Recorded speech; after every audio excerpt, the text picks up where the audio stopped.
ਤੇ ਕਿਸਾਨ ਵੀਰ ਭਰਾਓ machine check ਕਰੋ ਜਨਾਬ, ਸੈਲਜ ਬਣਾਉਣ ਵਾਲੀ ਮਕਈ ਕੱਟਦੀ ਜਾਂਦੀ ਹੈ, ਨਾਲ ਨਾਲ ਸੈਲਜ ਬਣਾਉਂਦੀ ਜਾਂਦੀ ਹੈ।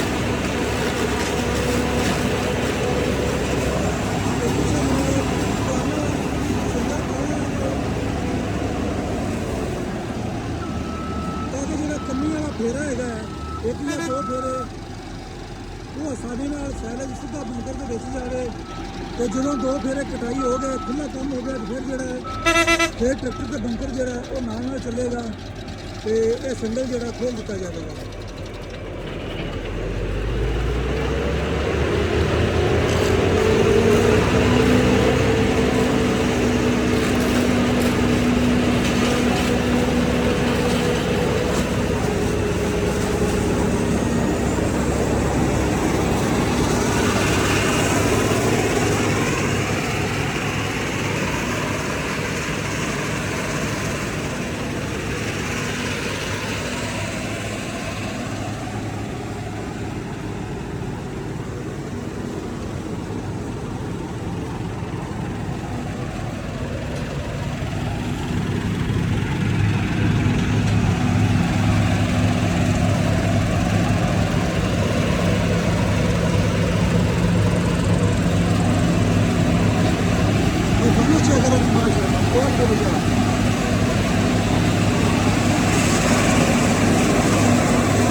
ਤੇ ਸਾਰਾ ਦਿਨ ਤਜਰਬੇ ਨਾਲ ਹੁੰਦਾ ਦੋਸਤੋ। ਟਰੈਕਟਰ ਡਰਾਈਵਰ ਵੀ ਤਜਰਬੇਕਾਰ ਹੈ, ਮਸ਼ੀਨ ਵਾਲਾ ਵੀ ਤਜਰਬੇਕਾਰ ਹੈ ਤੇ ਪਰਫਾਰਮੈਂਸ ਜਿਹੜੀ ਹੈ ਤਾਂ ਕਮਾਲ ਹੈ।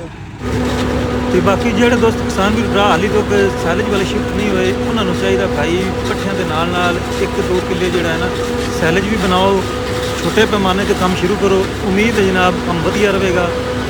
ਤੇ ਜਦੋਂ ਇੱਥੇ ਕਿਸਾਨ ਵੀਰ ਭਰਾਵਾਂ ਨਾਲ ਮੁਲਾਕਾਤ ਹੋਈ ਹੈ, ਉਹਨਾਂ ਜਨਾਬ ਸੈਲਜ ਦੀ ਇਫਾਦਤ ਦੱਸੀ ਹੈ ਵੀ ਸੈਲਜ ਦੇ ਕਿੰਨੇ ਫਾਇਦੇ ਹੈਗੇ ਨੇ। ਮੈਂ ਕਹਿੰਦਾ ਵੀ ਕੋਈ ਕਹਿੰਦਾ ਹੈ 2 ਕਿਲੋ ਦੁੱਧ ਦਿੰਦੀ ਹੈ ਤਾਂ 3 ਕਿਲੋ ਤੇ ਹੋ ਗਈ ਹੈ, ਕੋਈ ਕਹਿੰਦਾ 3.5 ਕਿਲੋ ਤੇ ਹੋ ਗਈ ਹੈ ਮੱਝ ਜਾਂ ਗਾਂ। ਇਸੇ ਤਰੀਕੇ ਸੈਲਜ ਵਾਲੇ ਸ਼ਿਫਟ ਸਾਨੂੰ ਹੋ ਜਾਣਾ ਚਾਹੀਦਾ ਹੈ। ਇਹ ਕੰਮ ਕਮਾਲ ਦਾ ਹੈ, ਜਿੱਥੇ ਬੜੇ 4 ਬੰਦੇ ਕੰਮ ਕਰਦੇ ਨੇ ਉੱਥੇ 2 ਕਰਨਗੇ ਤੇ ਬਹੁਤ ਵਧੀਆ ਜਨਾਬ ਪਰਫਾਰਮੈਂਸ ਵੀ ਮਸ਼ੀਨ ਦੀ ਤੇ ਸੈਲਜ ਵੀ ਕਮਾਲ ਦਾ। ਤੇ ਮੈਨੂੰ ਤੇ ਉਹ ਇਜਾਜ਼ਤ ਦੁੱਧ ਜ਼ਿਆਦਾ ਲੈਣਾ ਜੇ ਤੇ ਸੈਲਜ 1 ਕਿੱਲਾ ਲਾਜ਼ਮੀ ਬਣਾਓ, ਛੋਟੇ ਪੈਮਾਨੇ 'ਤੇ ਕੰਮ ਸ਼ੁਰੂ ਕਰੋ।